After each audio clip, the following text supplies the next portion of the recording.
사무엘상 1장 19절과 20절의 말씀에 보면 아주 재미난 말씀이 있습니다. 먼저 19절 말씀에 보면 이렇게 쓰여져 있어요. 엘가나가 그의 아내 한나와 동침하매 여호와께서 그를 생각하신지라. 이 표현이 기가 막히지 않습니까? 엘가나가 이제 기도를 하고 나서 내려왔어요. 그러고 나서 엘가나가 그의 아내 한나와 동침하며, 그러니까 한나가 기도했죠. 남편 아무 상관이 없어요. 한나는 기도하고 나서 그냥 남편하고 잤어요. 부부가 자는 거가 특별한 거 아니죠. 부부가 잠자는 거 너무 당연합니다. 그냥 잤습니다. 그런데 그 평범한 일상 속에 기도를 하고 난 그 이후에 어떤 일이 생겼는고 하니 여호와께서 그를 생각하신지라.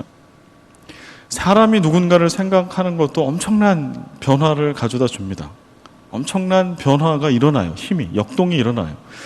그런데 성경은 오늘 뭐라고 얘기하는고 하니 우리가 억울한 일이 있고 갑갑한 일이 있을 때 사람 앞에 달려가지 않고 하나님 앞에 달려가서 기도하고 통곡할 때 어떤 일이 생기는고 하니 여호와께서 그 기도하는 자를 생각하신다라고 말씀합니다. 여러분, 이런 간증이 여러분들도 있지 않으신가요?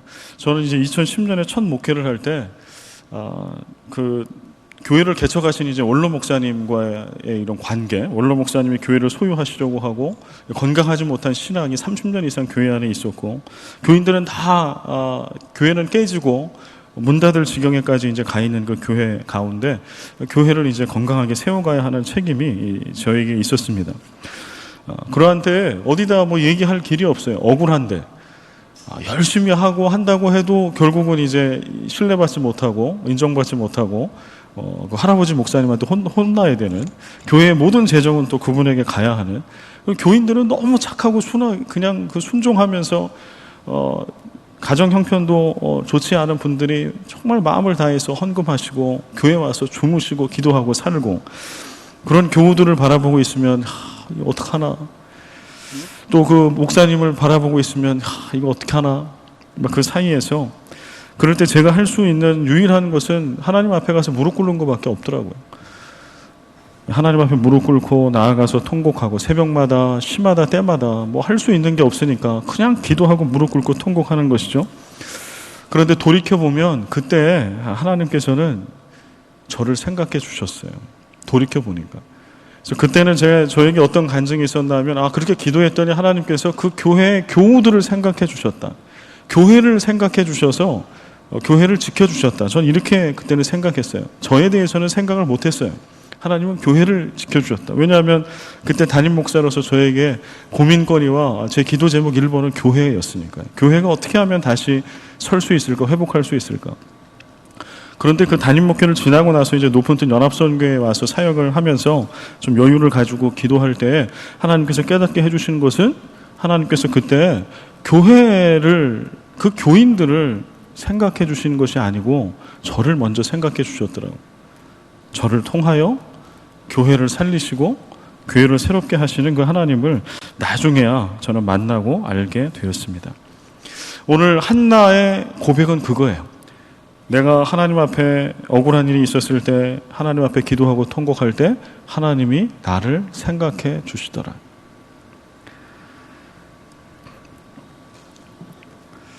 요즘 여러분 혹시 억울한 일이 있으십니까? 이렇게 가만히 이렇게 혼자 있으면 막 울컥울컥 막 올라오는 억울함이 있어요? 남편이나 아내, 가족들과 겪고 있는 억울함. 내지는 비즈니스 하면서 믿었던 누구에게 이렇게 배신을 당한 그 억울함. 아니면 교회 공동체 안에 뭐 열심히 일하고 수고했는데 인정받지 못하고 좋지 않은 피드백들을 받으면서 받았던 억울함. 일이 잘 풀리지 않는 억울함, 뭐 이런 억울함이 요즘 여러분 가운데 있으십니까? 여러분이 억울함 가운데 있을 때 우리는 한나를 봐야 할 것입니다.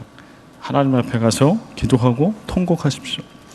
우리 가운데 통곡하는 기도가 있어야 할 것입니다. 통곡은 어느 때에 터져 나오는가요?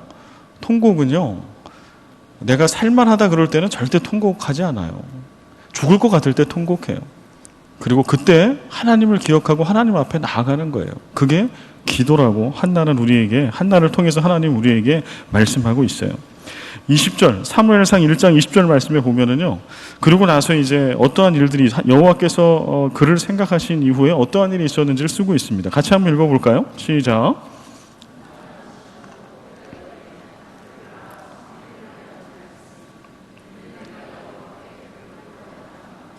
네, 아멘. 여기서 사무엘이라고 하는 이제 아들을 낳았습니다. 여기는 짧은 두 줄로 되어 있지만 한나 개인에게는 이게 얼마나 큰 기쁨이고 은혜이고 영광이었을까요?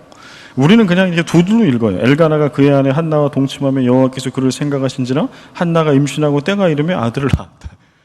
심지어는 한나가 임신하고 때가 이르며 아들을 낳아. 이거 뭐 이렇게 하나하나 글자로 세도 한 열 몇 글자밖에 안 돼요. 그런데 이 아내는 10달 동안 아이를 몸 안에 가지고 있어야죠. 무더운 여름에도 어떠한 때에도 먹고 싶은 것도 마음대로 먹지 못하고 그 아이를 위해서 이 한나가 얼마나 염려했을까요? 그리고 그가 또 얼마나 그 아이를 위해서 기도했을까요? 조심했을까요? 뭐 이 모든 것들이 짧은 두 절 안에 다 있어요. 근데 그러고 나서 하나님께서 선물을 주셨죠. 아들을 주셨어요.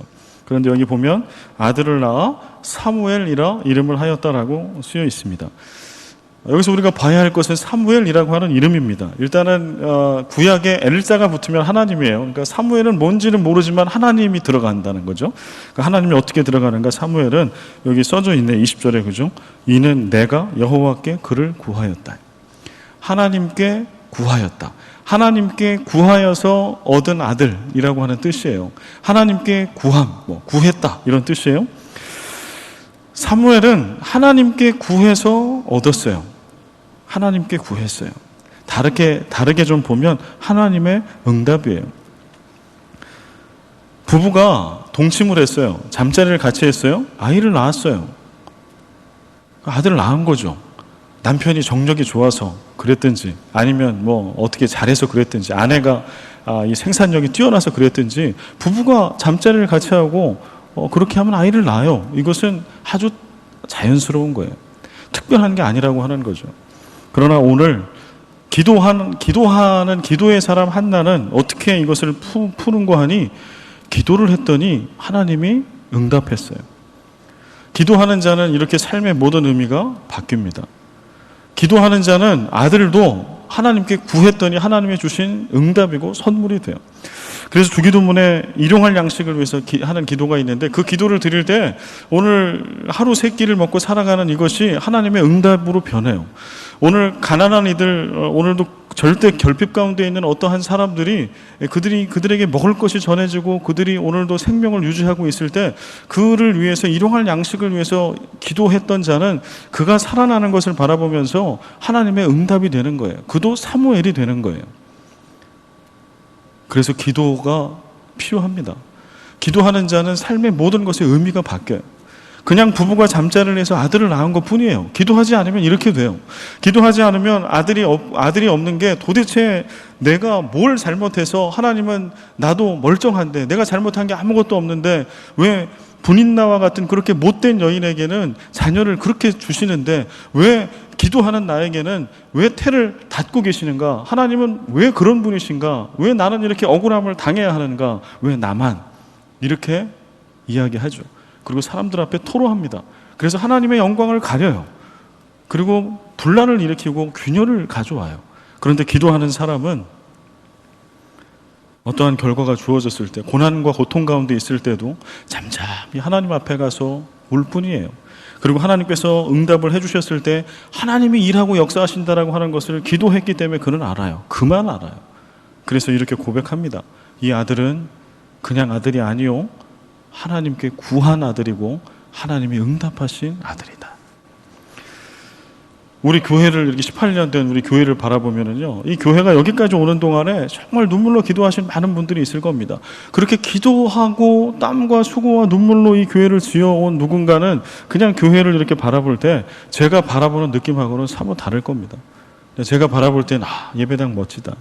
그러나 눈물로 기도한 그런 분들이 바라보는 예배당은 전혀 다를 거예요. 오늘 우리 일상 가운데도 마찬가지. 우리가 기도해야 할 이유는 거기 있습니다. 기도하면 우리 일상의 모든 순간들이 아름답게 변해요. 마치 그리스 신화에 나오는 미다스의 손이 닿으면 금이 되잖아요. 물론 이게 무조건 행복한 것만은 아니지만 우리가 기도하게 되면 그렇게 돼요. 평범한 일상이 하나님의 응답이 되고 하나님이 함께 하시는 순간이 돼요. 예수를 똑같이 믿는데 전혀 다르게 믿을 수 있다라고 하는 거예요. 여러분 좀 그렇게 예수를 믿어보지 않으시겠습니까? 기도의 자리로 나아가야 합니다. 여러분의 모든 억울함과 모든 원망과 분노와 이것들을 가지고 이제는 하나님 앞에 나아가 무릎 꿇으십시오. 그리고 하나님께 아뢰십시오. 부정적인 말도 괜찮습니다. 하나님 왜 이따위입니까? 왜 세상은 이따위입니까? 이런 기도도 하나님 다 받으세요. 그러나 하나님 앞에 가서 고해야 해요. 그러면 하나님께서 사무엘을 주시죠. 그때 우리는 고백할 수 있을 겁니다. 하나님이 하셨습니다. 이 일은 하나님의 응답입니다. 여러분들의 자녀들이 아무리 못나고 여러분의 기대대로 되지 않더라도 기도로 자녀를 키운 그 부모는요, 그 자녀 하나 변하는 모든 순간들이 사무엘이 돼요. 하나님께 구했고 하나님의 응답이 되는 거예요. 마찬가지. 때때로 우리는 교회 신앙생활 할 때 교회 안에 갈등도 있고 어려움도 있고 헤쳐나가야 할 막막한 때도 있어요. 그래서 때때로 교회의 직분을 갖고 있는 분들, 적어도 수요일날 오시는 분들은 교회를 사랑하시는 분이고 교회에 깊게 이렇게 관여하시는 분들이 대부분이신데, 그렇게 하다 보면 갈등도 많고 때때로는 피하고 도망가고 싶을 때가 참 많이 있어요. 그러나 여러분, 피하지 마십시오. 기도하십시오. 그 고민을 끌고 가서 하나님 앞에 통곡하십시오. 그러면 하나님께서 우리가 기도한 그 순간순간을 언젠가 바꿔주실 거예요. 사무엘로.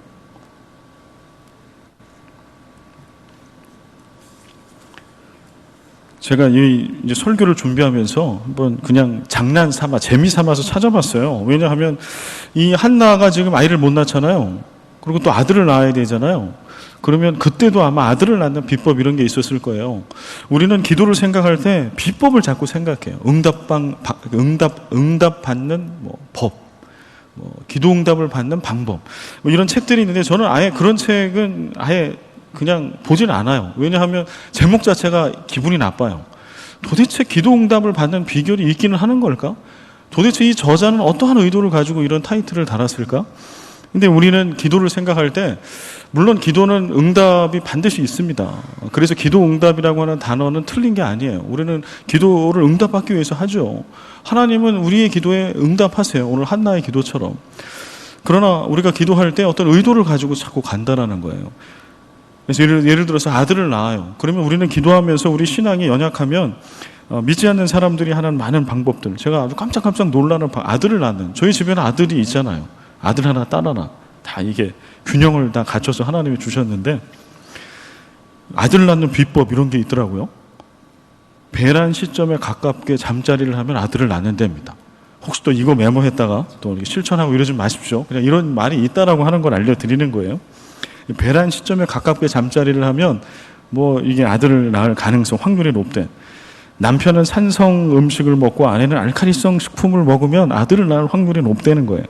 심지어는 미신적으로는 잠잘 때 머리는 어느 쪽으로 해야 된다, 아내는 남편의 심지어는 어느 쪽 팔을 베야 된다, 이런 것도 있대요. 참 쓸데없다 이런 생각을 하면서 제가 이것을 읽었는데, 이게 우스갯소리 같지만 사실은 그렇지 않아요. 우리가 기도 생활을 할 때 이렇게 기도 생활할 수도 있어요. 하나님, 나에게 아들을 주십시오.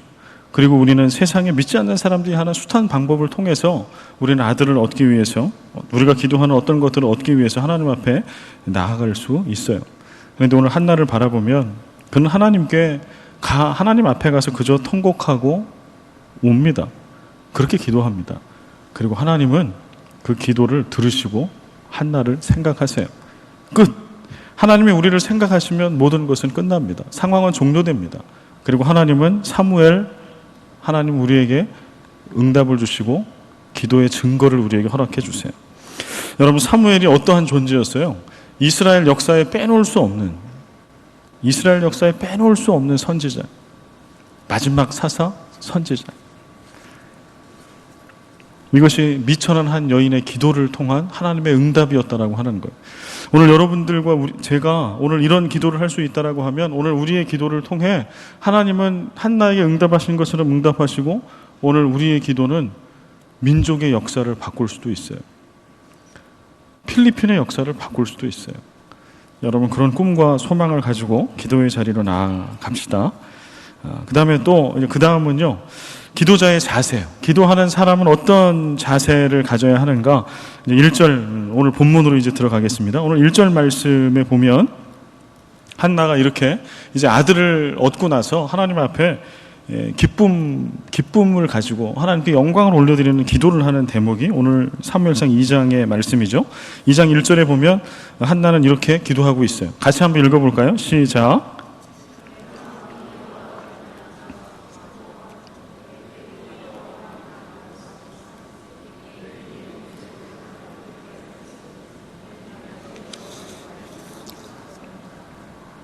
네, 아멘. 기도자의 자세는요, 나는 무엇으로 즐거워하고 기뻐하는가? 오늘 한나는 무엇 때문에 그가 즐거워하고 기뻐한다라고 기도하고 있는가요?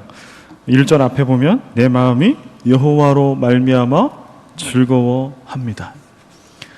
한나에게 즐거움의 원천이 누구예요? 여호와 하나님. 그 다음에 마지막 그 뒷부분에 있는 1절 뒤에 있는 말씀에 보면 이는 내가 주의 구원으로 말미암아 기뻐함이니이다. 한나의 기쁨의 원천은 무엇이었는가요? 하나님의 구원, 주의 구원. 여호와 한 분 때문에, 주님께서 나를 구원하신 그 구원, 그거 하나 때문에 즐거워할 수 있고 기뻐할 수 있는 것, 이게 바로 기도자의 자세입니다. 사람은 무엇으로 사는가라고 하는 톨스토이의 책이 있죠. 결국은 이제 사랑으로 산다라고 하는 것이 톨스토이의 결론이었습니다. 오늘 한나의 기도를 바라보면 이런 질문이에요. 그리스도인은 무엇으로 사는가요? 그리스도인은 무엇으로 삽니까? 오늘 한나의 기도 가운데 우리가 알 수 있는 것은 그리스도인은 무엇으로 살아야 하는 거예요? 무엇으로 사는 사람이에요? 그리스도인은 여호와 하나님 한 분만으로 사는 사람, 구원의 기쁨과 감격으로 사는 사람, 십자가와 믿음, 복음 하나로 충분하다며 살아가는 사람, 이게 그리스도인. 그리고 이 사람이 바로 기도하는 사람. 구원, 십자가는 여러분의 삶에 어떤 의미입니까? 이 이야기는 구원받은 자이기 때문에 나는 구원받기 이전, 예수 믿기 이전과 어떤 다른 삶을 살고 있습니까? 기도가 중요한 것은요, 기도하는 사람은 삶의 자세가 달라요. 기도하는 자는 기쁨의 원천이 바뀌어요. 한나에게 기쁨의 원천은 여호와 하나님이시고 구원이었습니다. 지난 주일날 그 강진구 교수님을 모시고 해설이 있는 영화라고 하는 순서를 가졌어요. 토요일 주일날. 주일날 영화 3부 예배 때 이제 신을 믿습니까라고 하는 영화를 이제 상영하고 또 해설도 듣고 했는데요. 여러분 중에 보셨나요? 안 보신 분들도 계시겠죠? 꼭 좀 보시기를 부탁을 드리겠습니다. 네, 크리스찬 영화입니다. 이 영화의 첫 장면은 상당히 충격적입니다. 이 영화의 첫 장면은 어떤 나이가 좀 지긋이 든 그 허름한 행색을 하고 있는 흑인 아저씨가 십자가를 이렇게 들고서 십자가를 끌고 이렇게 차가 있고 이런 도로를 이제 다니는 겁니다. 그리고 복음을 전하고 있어요. 그리고 그가 믿는 것은 당신은 십자가를 믿습니까? 그러니까 질문은 그거예요. 당신은 십자가를 믿습니까? 예수를 믿습니까? 이게 이제 그분의 질문이죠. 그러다 그 영화의 이제 주인공의 한 사람인 어떤 목사님이 차를 타고 가다가 그분의 앞에 차가 서게 돼요. 그러니까 이 십자가를 지고 가는 그 남루한 행색에 있는 그분이, 그 흑인분이 그 목사님에게 얘기해요. 당신은 십자가를 믿습니까? 그러니까 목사님이 뭐라고 대답을 하는 거 아니? 나는 목사입니다. 이렇게 얘기를 해요. 저라도 그렇게 얘기를 했을 것 같아요. 목사한테 예수 믿냐고. 그러면 이제 그 이단들한테 주로 이제 그렇게 전도를 당하면 이제 그렇게 묻잖아요. 뭐 도를 아십니까? 뭐 이러면 되게 좀 그런 거 당하면 가소롭기도 하고, 한편으로 내가 기도를 얼마나 안 했으면 저런 것들이 감히 나한테 와서 저러고 있을까? 뭐 이런 생각 들고, 그래서 한참 막 신학 공부할 때는 막 같이 디베이팅을 했다니까요. 일로 오시라고, 앉으라고. 그러면서 막 이단하고 성경을 막 피면서 서로 막 너는 그 이단 공부를 몇 년이나 했냐? 나는 유치원 다니는 게 전부터 내가 이 신앙을 가지고 나 이렇게 공부했다고. 우리 같이 한번 해보자. 뭐 어떤 것이 옳은가? 근데 누가 가면서 십자가를 뭐 지고 가든 어떻든지 간에 당신은 예수를 믿냐라고 물어본다라고 하면 여러분들은 뭐라고 대답할까요?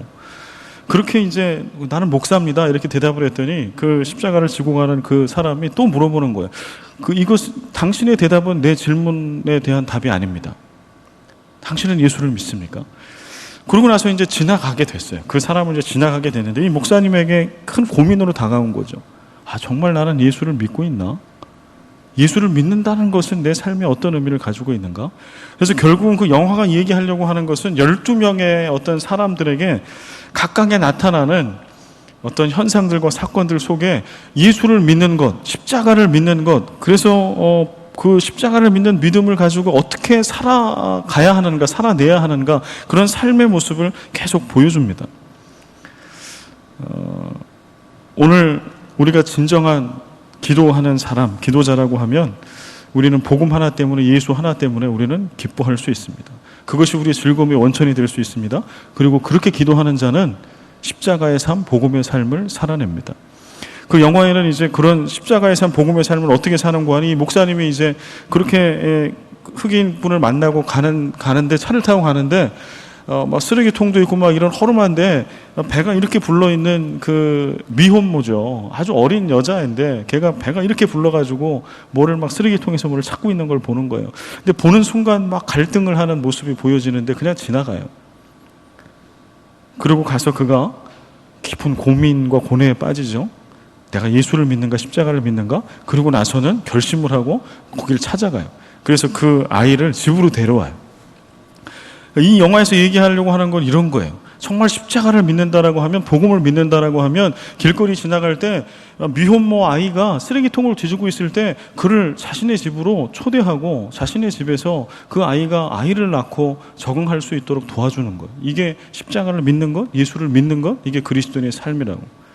그래서 이 영화에는 형을 대신해서 총에 맞아 죽는 그러한 어떤 젊은, 불량스럽게 살아갔던 어떤 한 젊은이의 이야기도 있고요. 죽어가는 사람에게 복음을 전하다가 이것이 피소가 돼서 재산과 모든 것을 뺏기는 그런 상황 가운데서도 자기를 고소했던 그 사람을 마지막까지 살려내는 구조대원의 얘기도 있고요.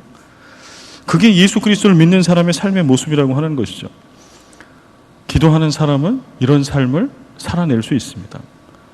복음 하나 때문에 나는 살아갈 수 있고 복음이 나에게 가장 소중한 것이라고 고백하는 사람은 기도하지 않을 수 없습니다. 그렇게 기도하는 사람은 오늘 십자가의 삶, 복음의 삶을 반드시 살아냅니다. 한나는 그런 사람이고 사무엘은 그런 어머니 밑에 태어난 자고, 그래서 그는 민족을 새롭게 갱신하는 앞장서는 리더가 되었습니다. 여러분들은 무엇으로 즐거워하십니까? 여러분들은 그리스도와 십자가를 통한 구원이 여러분에게는 어떤 의미를 가지고 있습니까? 오늘 이 설교 말씀을 들으면서도 여러분 가운데 십자가와 구원의 의미가 나는 별로 그냥 뭐 이렇다라고 하면 오늘부터 다시 기도의 자리에 나오십시오. 더 간절하게, 통곡하심으로, 그리고 살아내십시오. 제가 기도에 대해서 누누이 말씀을 계속해서 드리는 것은, 기도는 그냥 기도함으로 그치지 않아요. 기도한다라고 하는 것은 그 기도한 내용대로 살아낸다라고 하는 것과 같아요. 그래서 기도는 일이고 노동입니다. 그래서 기도하는 자는 그 사람의 인격과 삶이 기도하는 내용대로 바뀌어요. 하나님은 그가 기도하는 모습대로 그를 바꿔주세요. 이게 기도 응답의 1번이에요. 내가 기도한 그대로 하나님께서 어떠한 결과를 주시지 않는다고 하더라도 모든 기도하는 이가 받는 공통된 1번의 응답은 무엇인고 하니, 기도한 대로 내 삶과 내 인격과 내 믿음이 1번으로 바뀐다라고 하는 거예요. 저는 여러분과 제가 그러한 기도자가 되기를 간절히 소원합니다. 그래서 복음과 구원이 내 인생에 가장 소중하고 기쁜 것, 그래서 그것을 위해서 기도하고 그 복음의 삶을 살아내는 여러분과 제가 되기를, 우리 교회가 되기를 간절히 소원합니다. 그 다음에 또 하나, 한나의 기도에 보면은요, 아까 1절 읽었던 말씀에 보면 기도자의 자세 중에 또 하나예요. 나는 무엇으로 내 자존감이 높아지는가? 나는 무엇으로 내 자존감이 높아지는가? 1절 말씀에 보면 이렇게 한나는 기도하죠. 내 뿔이 여호와로 말미암아 높아졌으며 내 입이 내 원수들을 향하여 크게 열렸으니.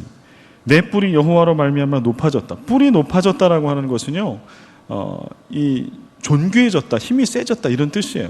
이 뿔이 있는 짐승들이 있잖아요. 이 뿔이 있는 짐승들이 뿔을 탁 높였다라고 하는 것은 그 공격성을 얘기하는 것이고 힘을 얘기하는 거예요. 이렇던 힘을 찾았다. 이게 바로 뿔이 높아졌다라고 하는 뜻이죠. 내 뿔이 여호와로 말미암아 높아졌으며 내 입이 내 원수들을 향하여 크게 열렸다. 내가 아들을 낳지 못하고 막 낙심한 가운데 있을 때는 통곡할 수밖에 없었고 주위를 돌아보면 주눅드는 거예요. 내가 여인인데 자식이 없어요. 여인으로서의 자존감은 땅바닥으로 떨어져요. 내가 아빠인데 일자리가 없어. 소득이 변변하지 않아. 자녀들에게 해줄 것이 없어. 자존감이 확 무너져요. 그러면 어느 때 그 무너진 자존감이 올라가나요? 아이를 낳으면 자존감이 올라가겠죠. 아이를 못 낳는 여인은 아이를 낳으면 자존감이 높아져요. 그런데 오늘 한나의 기도에 보면 그렇게 얘기하지 않아요. 그렇게 기도하지 않아요. 나는 아들을 못 낳았던 아들을 낳아서 나는 힘이 이렇게 막 나고요. 나는 내 자존감이 올라갑니다. 이렇게 기도하지 않아요. 그는 어떻게 고백해요? 내 뿔이 여호와로 말미암아 높아졌습니다. 하나님 때문에 내가 무너졌던 자존감을 찾았습니다. 하나님 때문에 내가 무너졌던 자존감과 잃어버렸던 소망을 다시 찾았습니다.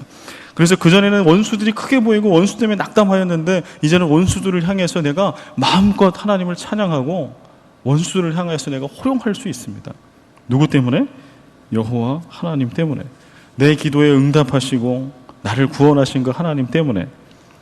기도하는 자의 자세, 하나님 때문에 자존감이 올라가는 우리가 때때로 기도를 한다고 할 때도요, 내가 기도한 무엇을 얻는 것이 기도의 목적이 되면 결코 한나와 같이 이렇게 고백할 수 없어요. 여호와 때문에 나는 내 뿔이 높아졌다라고 고백할 수 없어요. 나는 태어난 내 아들 때문에 나는 내 뿔이 높아진다고 이렇게 고백하게 될 것입니다. 그러나 오늘 진정한 기도자는 여호와 하나님 때문에 나는 높아집니다. 나는 내 힘을 얻습니다. 내 자존감을 회복하고 살 희망을 얻습니다. 이렇게 고백합니다. 이런 기도자가 되시기를 바랍니다. 이제 마지막인데요. 마지막 그 뒤에 되게 많은 부분이죠. 4절부터 8절까지 계속해서 한나가 기도하고 있는 것, 기도자의 자세, 무엇을 기도해야 하는가? 기도자의 자세, 무엇을 기도해야 하는가 할 때요. 여기서 기도하고 있는 한나의 기도 내용은요, 한마디로 얘기하면 공평하신 하나님을 찬양하고 있어요. 공평하신 하나님을 찬양하고 있어요. 시간 관계상 본문을 다 읽지는 못합니다. 그냥 제가 본문에 있는 내용을 요약해서 설명해 드리는 것으로 마치겠습니다. 4절과 5절 말씀에 보면은 한나가 기도하는 하나님은 어떤 하나님인고 하니 강한 자와 약한 자의 불균형을 해소시켜 주신 하나님.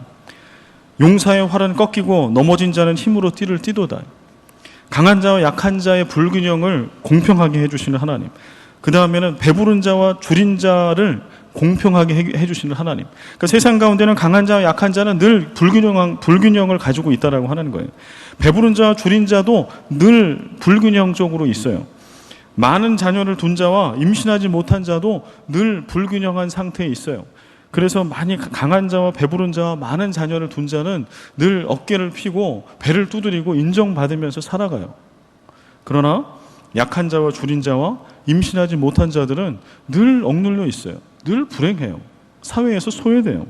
그런데 하나님은 어떤 분이에요? 하나님은 이 모든 불균형을 공평하게 만들어주신 하나님. 이게 한나가 만난 하나님. 한나에게는 그런 믿음이 있었어요.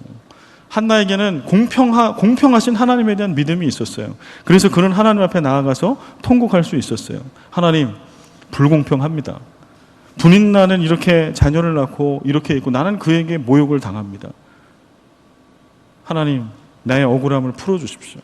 하나님, 나의 하나님 아니십니까? 근데 하나님께서는 그 억울함을 풀어주시죠.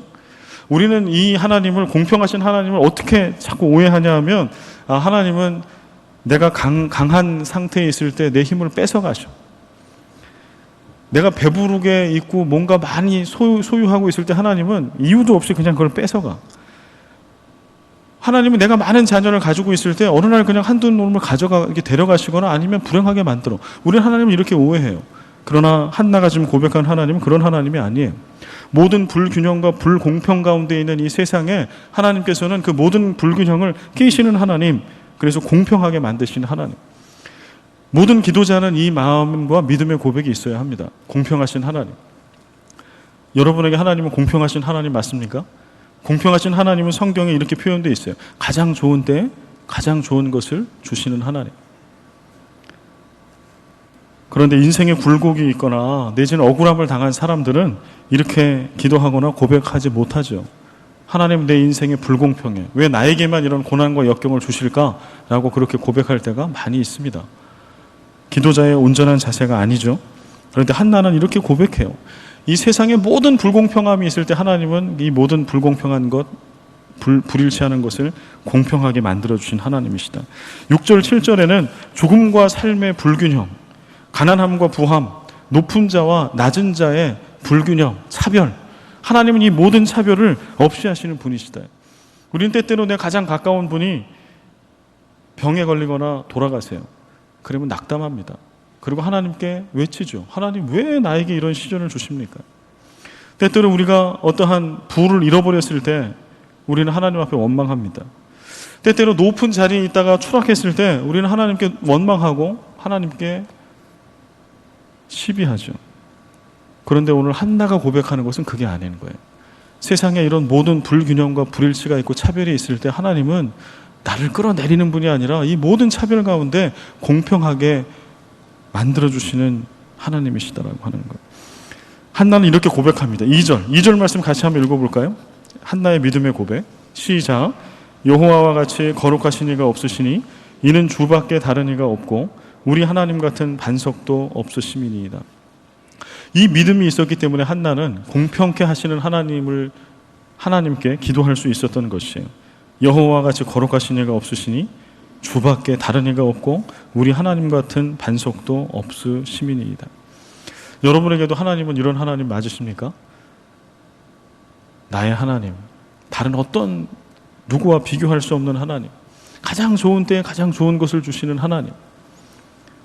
때때로 고난 가운데 내가 처할 때도 있으나 하나님은 모든 불일치와 모든 차별을 다 극복하시고 다 깨시고 가장 좋은 때에 가장 좋은 것으로 우리를 먹이시고 입히시고 인도하시는 그 하나님. 기도자는 이 신앙을 가지고 하나님 앞에 기도의 자리로 나아가야 하겠습니다.